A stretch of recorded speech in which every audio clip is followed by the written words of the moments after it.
2, 1. Yep, we're recording another edition of Bid Nerds. We are landing on the name Bid Nerds because apparently there's something else called Bid Nerd, and that's just lame. I've got my co-host, Michael Deeb. How you doing, co-Bid Nerd? Good morning, JP. Welcome to San Francisco.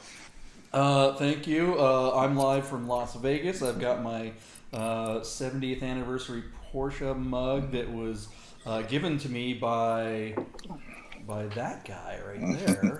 He gave me this mug for Christmas, so I thought, well, I'm going to need it because I haven't woken up yet. I think I was actually sleeping 4.5 minutes ago. I think in order to be a bid nerd, you have to be allergic to mornings. Yeah. The more we do this, the less prep I'm going to do, and at some point you'll be able to smell it. I haven't showered or anything. But let's get right to the cars. Actually, before we get to the cars, just so people know, Bid Nerds is the YouTube channel, Facebook page, video stuff place where you can go and find a couple of non-experts talking about our picks for the best cars going up for auction on either Bring a Trailer, what's the other one? Cars and Bids. Maybe For now. A couple of the other ones. There's some new ones coming, but we're really going to focus on Cars and Bids, a little bit of Bring a Trailer. We really love 80s, 90s, and enthusiast cars like Doug DeMuro does, and he does a great market update every now and then. We thought we'd go ahead and do this thing daily just for you because you need two numbskulls that know nothing about cars to give you advice on which car you should bid on and for how much. Really, for the record, do not take our advice. We really, genuinely don't know what we're talking about. Yeah, we'll give you advice and then beg you not to take it. Yes, exactly. This is the freest advice there is, and you know what they say to do with that. All right, let's get started. Let's hit the cars. The very first car we've got is a...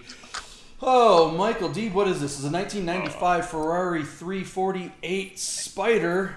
Yeah. Why do we love these? Oh, they've aged well. Look how 80s that thing is. The Testarossa came out in the mid 80s with these Pininfarina designed strakes to channel air to the side radiators ahead of the rear wheels and feed the cooling system for a mid-engine car. And this is really the only other production car Ferrari did that had the strakes to break up what would otherwise be these massively gaping holes in the side of the car. And quickly by the 90s, a lot of other aftermarket tuners were trying to add strakes to just about any car you could think of. I'm sure there were some wide-body Mercedes SECs, some Porsches that had this for the rear-engine 911. But as we look back now, this car has aged gracefully and looks really, really pretty. The first thing you notice on this one, it's got a set of wheels from 360, which is really a car that I think dropped in 1999 and ran through the early 2000s. Those 18-inch wheels are a pretty design and an inch taller than the 17s the car came with. So that's really cool. Reading the ad, we confirmed something you and I suspected, which is that this car did not actually come with enamel Scuderia shields from the factory. These are just decals, which I just, that's just too tacky for me. Does it? That bugs you? I was not a aware sticker. that's a thing. That's a sticker. And guys do that to older cars where shields weren't available. And so, when Ferrari was alive, when Enzo was alive, shields only went on to Ferrari's racing cars. So I think the first production car to be offered with shields was the Ep4. And then after the old man passed away, it just became a marketing thing that, you could charge $2,500 for a set of shields and Ferrari would put them on for you. But this car and some of these older cars, when you see them like that, you just know they're stickers. And when you walk up to it and it's not this beautiful, stunning, handmade enamel shield, I just think it looks kind of tacky. I don't know. That's just wow. That is some purist shit right there. That is, right? That is, yeah. Could I look down? I'm drinking tea and looking down my nose at this ad. Oh, wow. I'm that doesn't surprise me Ferrari people tend to be that way. I mean, that's one of the reasons why I don't own one. I mean, I absolutely, full disclosure, this is my favorite Ferrari. I mean, there are, I fully acknowledge, of course, this is not the best Ferrari. Those are two different things, right? What's your favorite and what's your best? There are other Ferraris that are, clearly better in so many different ways. And I would even say are more beautiful, right? But there's just something about this particular Ferrari being my age. To me, this is like the 964 Ferraris because it was the same era. You kind of, mentioned to me when we were talking about this car earlier that the NSX really, pooched it. It kind of stole its thunder. But I don't care. I mean, I would way rather have this car than an NSX, and I love NSXs. There's nothing to say wrong about a Honda, mid-engine sports car that blows the wheels off of this thing. But it's so small and it's so 90s, and the strakes on the side just are so remnant of the 80s. People used to buy these back in the day and change them out to the 355 vents on the side because it's the same chassis, right? They're in the same place. Yeah, so everything kind of fit, and I always thought that was just, I thought that was an abomination. I frankly love the little plates, the little Scuderia stickers on the side, and if I own this car, I would not take them off. In fact, I'd probably add some other bullshit to it just to piss Ferrari people off. I want a Ferrari person to like walk up to my Ferrari if I have one and just be like, these aesthetic choices do not conform with my pleated pants. Exactly. I want that. So where is this car from? Where are we auctioning this thing out of? Well, this is interesting. Where is the auction? It's Houston, Texas. Houston, Texas. And is that where I thought I read that the car spent most of its time in the Northeast. Is that correct? Well, New York and Massachusetts and Maryland and Pennsylvania, and then it had a stint in Florida. But the car is being presented out of Texas. And, I mean, it already looks like it's had 7 owners, and it's got, nearly 60,000 miles on it. Yeah. Is the service up to date, which you can explain to people how important that is real quick? I glanced through it and didn't really see that they said that there was a recent belt service, which is the big one. The timing belt needs to come off this car every 3 to 5 years, every few thousand miles. It sounds incidental. The belt's $400, but you got to drop the motor out of the car in order to change the belt. And that service has everything to do with the value. So since we didn't read that this has had a belt service, or at least that I didn't catch it for some reason, I think that there's probably some service to be done to this car. The other thing is it's got some miles on it. It's got some aftermarket parts. The leather's starting to delaminate on the shoulder of the driver's seat. These cars are just soft in the marketplace. They went down in history as not being up to snuff with a Honda. And it forced Ferrari to up their game. The 355, which is an evolution of this car, is superior in every way, performance and mechanical and everything. So, well, I love when people talk about how the engine has to come out for the service of these cars. I get that sounds terrifying, and frankly, if Ferrari's doing it, it is terrifying. Because they're going to charge you all the money in the world. But if anyone's ever seen the service of a Ferrari of this era, they literally have a little thing, like a little hand truck that goes underneath the engine, and then they have another hand truck that goes underneath the front of the car. And they literally, I don't know if you guys can see my hand, they lift the front of the car, and the engine stays down on the ground on the little cart, and then they cart the car around, and the engine they bring somewhere else, and with the axles and everything, it's like, what is it, 6 bolts or something like that? If you have the tools, you could remove the engine from this Ferrari in minutes. I don't know about minutes, but what? Yeah. It's not quite as easy as a Volkswagen Beetle, but they were designed to do this. And modern sports cars are like this. I'm sure like the Audi R8 and all the Porsche 911s and every contemporary Ferrari, they service underneath, and dropping the motor is meant to be simple. But you're paying shop hours at a Ferrari store, and that's what's expensive. You're talking the $200, $250 an hour. The independent guy doesn't have the tools. doesn't have that little cart, and the only place you can get that little cart is from Ferrari, and they're not going to sell it to an independent. So if you're an independent that wants to work on old Ferraris, you got to build that stuff. And so if you don't have that stuff, that means the service of one of these things, just the time is exponentially increased. All right, so these have been soft in the market. I remember seeing, I almost bought one when I bought my 993 10 years ago, and they were the same price. The Ferrari was maybe $5,000 or $7,000 more. This car is currently we're about a couple hours away for it hitting hammer. It is currently bid to $42,500. Michael Deeb, what is your bid? I'd say $45,000. I don't think there's much left in this car. There's some nice pieces on it, and it's shiny and stuff, but it's got a lot of miles. There's some the stock parts go with the car, but he didn't mention the stereo. I don't remember reading that the belt service was done. Personally, to me, I'd say this car is worth under 40, but I think the bid goes to 45 installs. This is not going to make 50 grand. If it does, the seller got off. All right, so your bid is what? 45?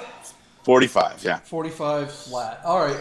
I think 348s are coming up. I think that they are the 964 of Ferraris in many ways. There are a lot of young people that have gotten these cars. If you go to see them the last couple of years, there's been a couple of them that have been painted camouflage and stickers all over them and slammed with bags and stuff like that, which I appreciate that. Whatever, have fun. It's your car, do whatever that you want.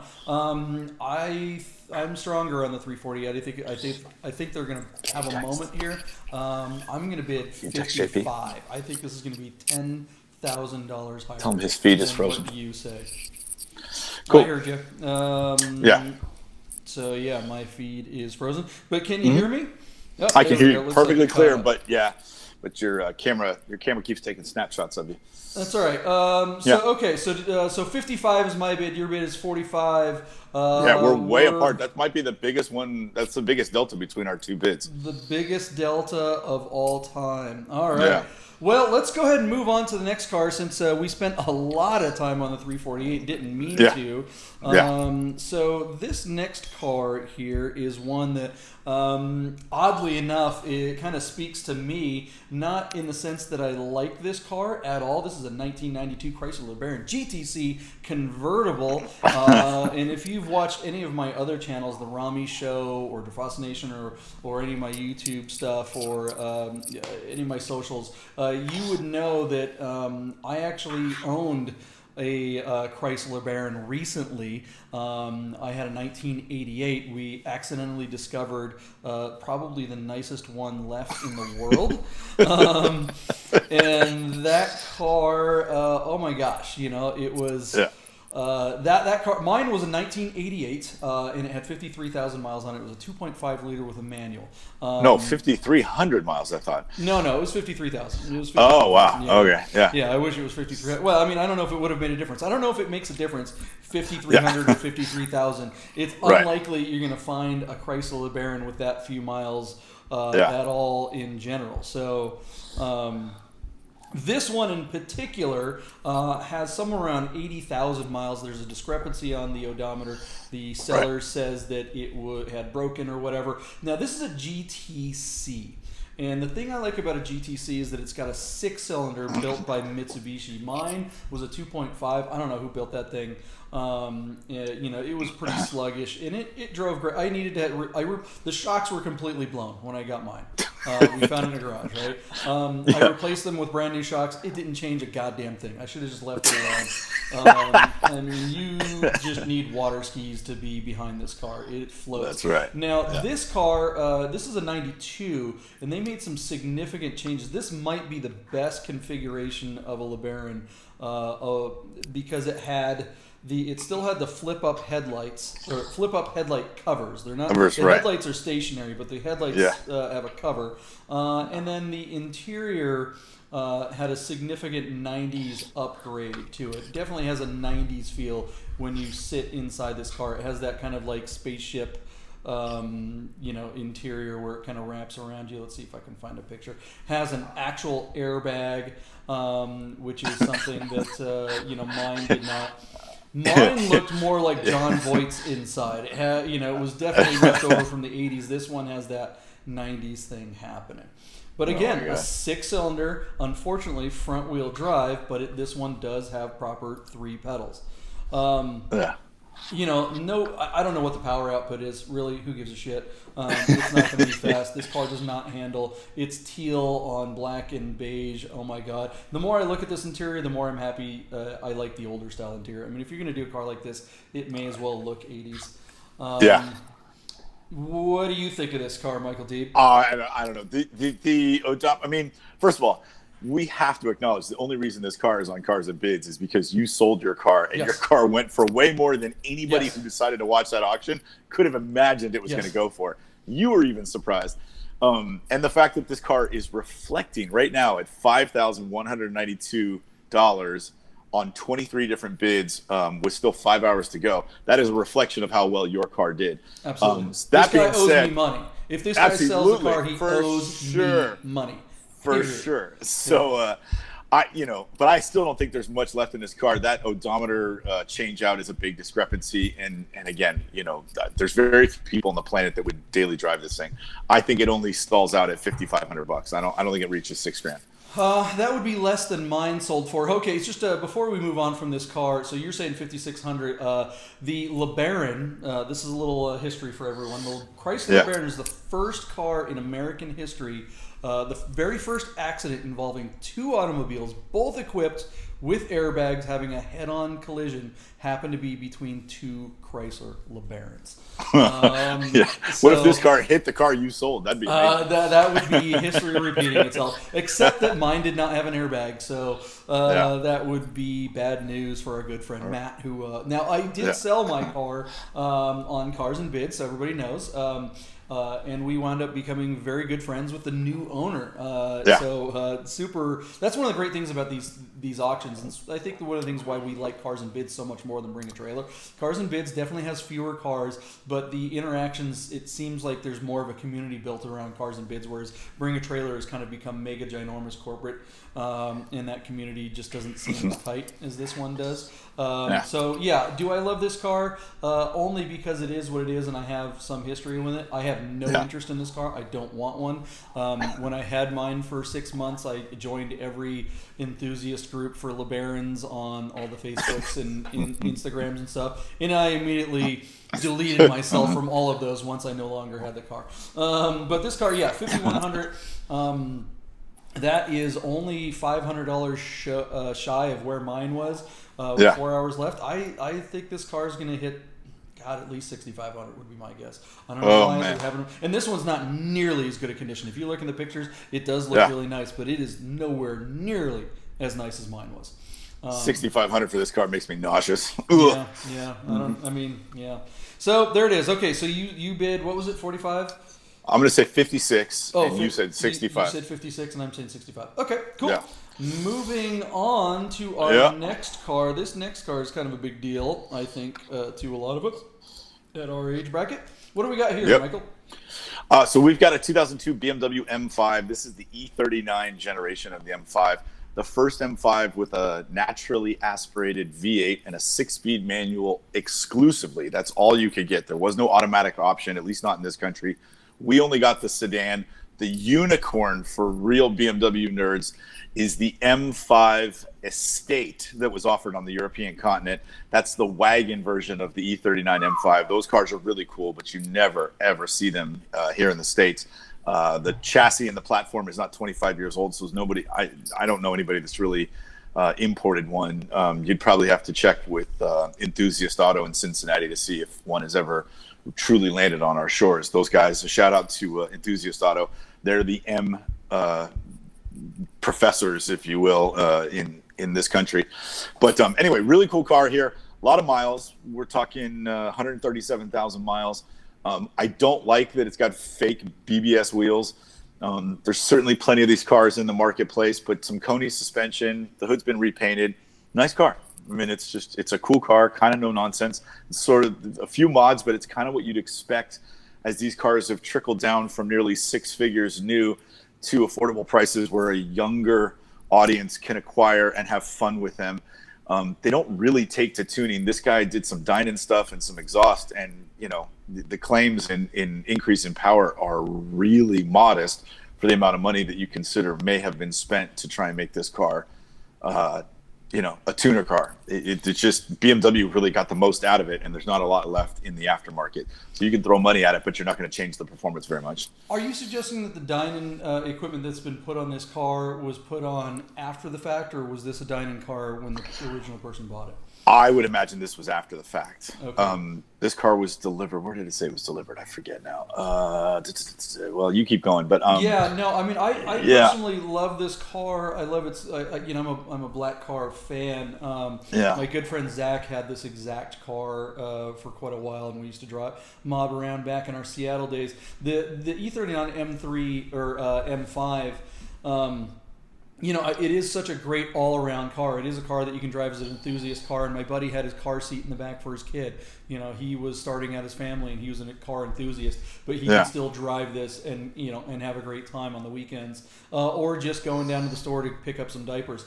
So I think I know that this car has some Achilles heels. I know the Vanos head is something that can kind of separate and cause some pretty big damage, and is a 10-hour job to do the upgrade to it or something like that. Right. So a couple little things that you got to watch out for. And I think the other big problem with this generation of M5, just like the E46 M3 of the same era, is that these cars were cheap for a long time. You could buy this car for under 20 grand forever. And that means a lot of kids got them. A lot of enthusiasts cut them up, beat the living daylights out of them, had a good time with them, drove them the way, arguably, that they're supposed to be driven. But they took a lot of abuse. So whether or not this is one of those, it kind of seems like it is, like you said, with the aftermarket wheels and all the other stuff on it. And it's on this is another East Coast car. So this car has taken a beating, but it is a BMW and it can take a beating. So if the price is right, I think this is a great car. This is clearly not a collectible or one that someone is looking for a really, really clean one. I think this would be a great car as an enthusiast car. Yeah, and that's the thing. These motors were hand built by BMW, and so when these cars trickle down to a younger audience that just wants them to sound better and corner harder, you kind of you can imagine they get let go off of that strict religious maintenance schedule that they had been on with previous owners. And then it's not surprising that you get into problems with the cars that I think inherently probably weren't there if maintenance was kept up. But a lot of performance for the money. For the money, Michael bid.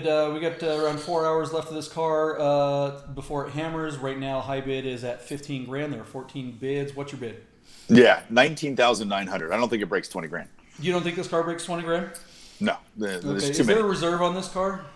Oh, you tell me. No reserve. No reserve. Are you sure? This is a no reserve car? Yeah, no reserve car.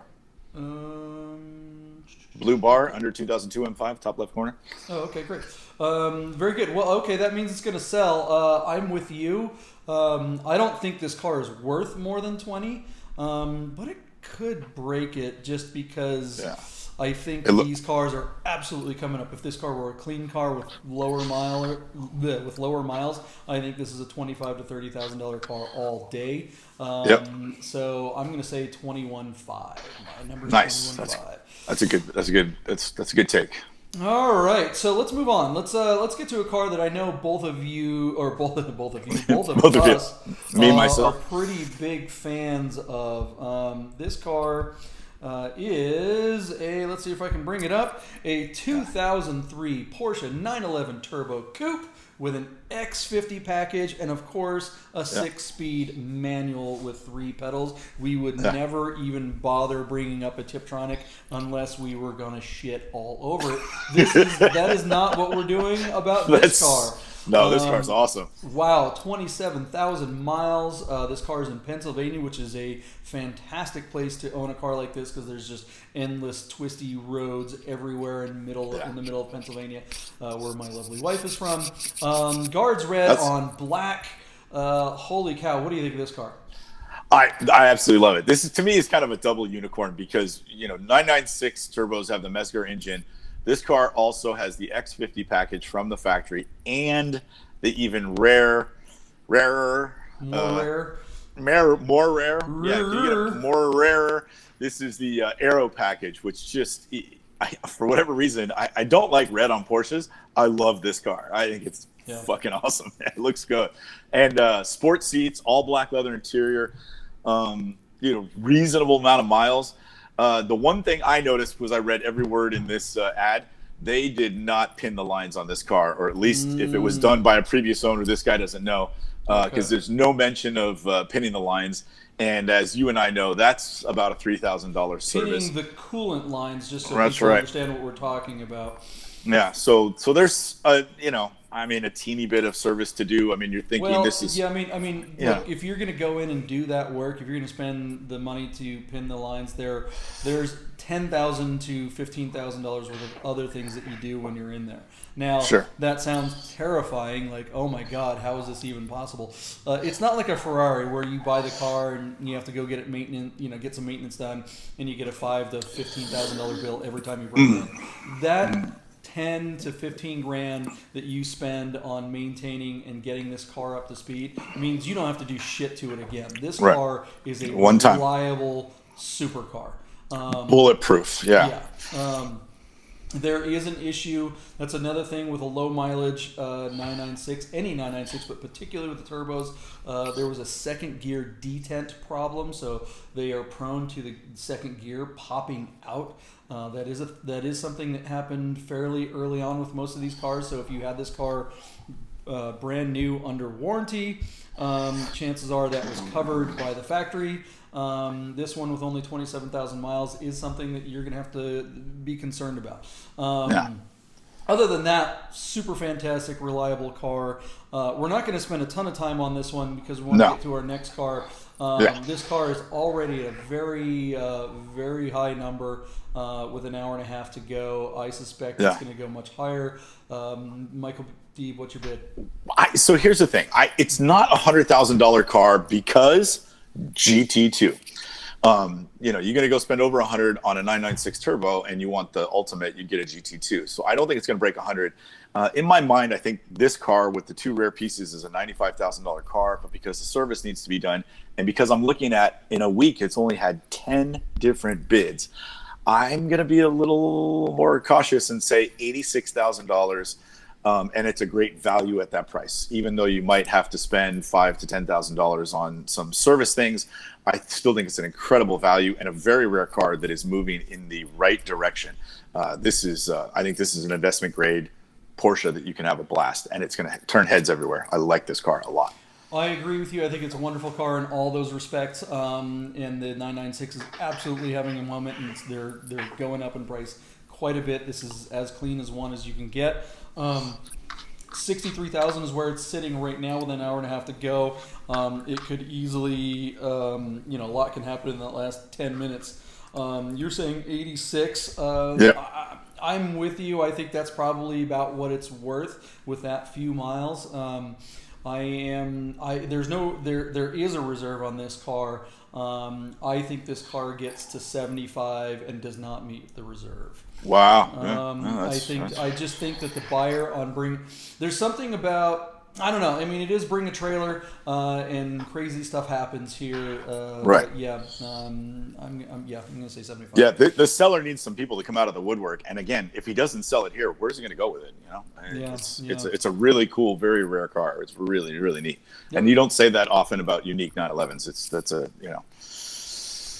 That is the truth. All right, so we've got another car coming. Our last pick of the day is a car that I know is very near and dear to you. Why don't you tell us about what this is? Yeah, JP, no matter how long we do this, hundreds or thousands of cars, I don't know that there'll be a car that means more to me than this. This is a 1970 Fiat 124 Sport Coupe. These cars came in three different series. The AC was a 1.4, the BC, which this car is a 1.6, and later they had the CC, which was a 1.8 liter. These are double overhead cam inline fours that were made by an engineer at Fiat at the time who cut his teeth with Ferrari when Ferrari first got started, named Aurelio Lampredi. And Lampredi worked for Ferrari in the late 40s and early 50s and was famous for making big displacement V12s.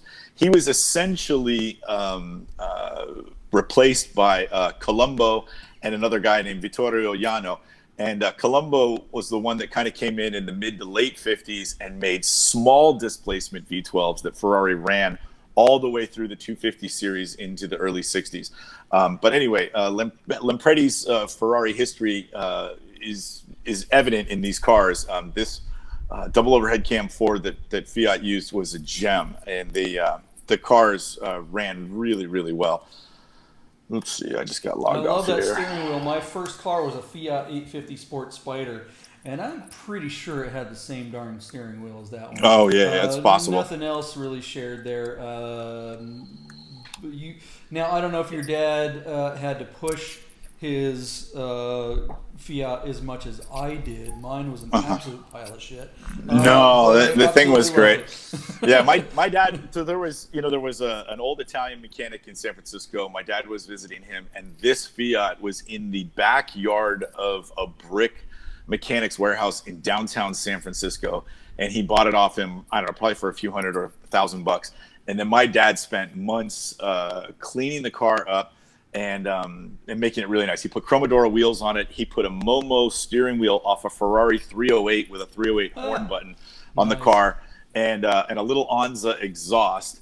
And if you can imagine, he put in the center caps of the Chromodoras, he put yellow horses, and he dug out the enamel Fiat Laurel on the front hood and put a a Ferrari prancing horse in there with the wreath around it. And it was really cool. It was my graduation gift, and it was my very first car. And so you can imagine I had just incredible fond memories of these cars. 5-speed manual, 4-wheel disc brakes, made it handle, and it was really good equipment for an inexpensive car. But these cars never really competed with Porsche and Alfa. They had kind of a live, solid rear axle, not independent rear suspension. And Fiat had a great heyday in the 50s after the war, and certainly into the 60s. But by the 70s, they had made a deal with a Russian company for some what most people consider was cheap Russian steel. I don't think the cars were cheap. I just think the Russian steel wasn't treated for corrosion, and Fiat didn't spend the money on it either. So a lot of people who bought these cars and lived coastal or couldn't garage them around the world had rust issues with these Fiats in the early 70s, and it killed the reputation of the brand. And it really kind of killed these cars in the secondary market and the long-term collectability. They're fantastic cars that were a budget, and they were really fun to drive on a back road. But they without the suspension or the equipment to keep up with the Alphas and the Porsches of that era, and the fact that they were prone to corrosion very early on, people with a new car could see rust quickly if they weren't taking care of the cars. That just kind of ruined them. But I did have a head-on accident in my car, and that car saved my life. The steel was incredibly strong. My car was not corroded, and the steel, I can tell you, the steel is strong. It's just that they had to be taken care of. The front end of it looks a lot like an Opel Manta from the era, with those quad headlights and just kind of the way the hood kind of swoops down. And if you look at the second page and the second photo in the ad, it's got a cam tail.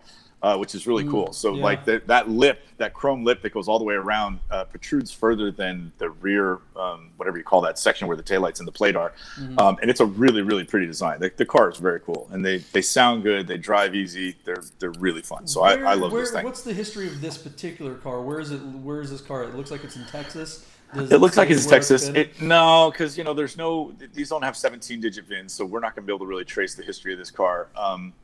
The car's been repainted in Monza red, which was a Fiat color. However, if you go down through the ad, there is a photo of the hood open. The hood opens like a clamshell, by the way. It opens at the windshield line, and the hinge is at the front bumper, which is really cool. But if you look in that photo, this car was originally green, and whoever painted it didn't paint the engine compartment. And that's the kind of cheap maintenance and lipstick treatment a lot of Fiats get, because their highest values don't justify the expense of doing restorations and cosmetic upgrades correctly. And so when I look at something like that, that's, I mean, it's not a deterrent, but it's just, it makes me want to kick rocks. So it's like, it's like, do it right or don't bother at all. So anyways, these cars, I think they were available in the United States, but we sold Spyders up the wazoo. They sold thousands of these Spyders. Sport coupes are very rare in the United States. They did make about 300,000 of them worldwide.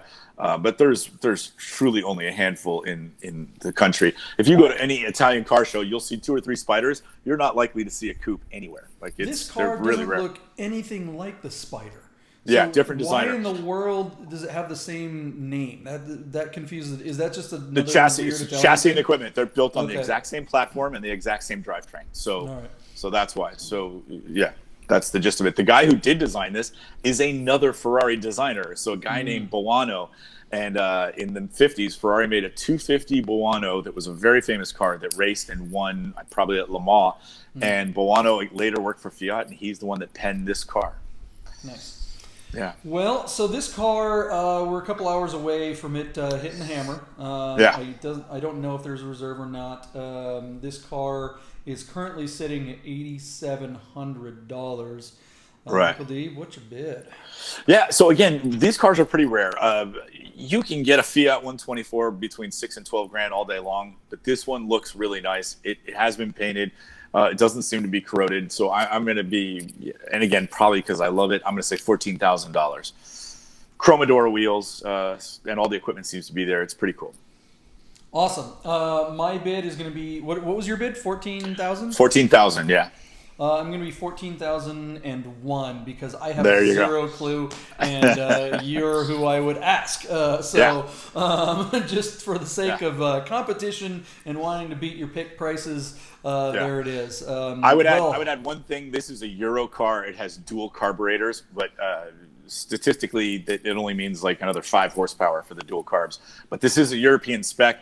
In most states in the country, that won't matter. In 1970, it should be smog exempt in most states. In California, you don't have to smog it. So whether it's a Euro or an American, it's irrelevant. You're going to get your title, and you don't ever have to smog it again. And that should be the case most places in the country. But that's about it. That's the only thing I think we forgot to talk about was the dual carb setup that was predominant on the European cars. Well, there it is, our top 5 picks of the day for Monday, whatever the date is today. If you're out there looking at the auctions and watching the auctions, tell us what you want us to talk about tomorrow or the next day or later this week. We want to talk about the cars that you guys are interested too. We're going to give our top picks, but tell us what you think about the numbers that we guess that these cars are going to actually hammer at. Again, I don't think. Tell us how crazy we are. Well. Yeah.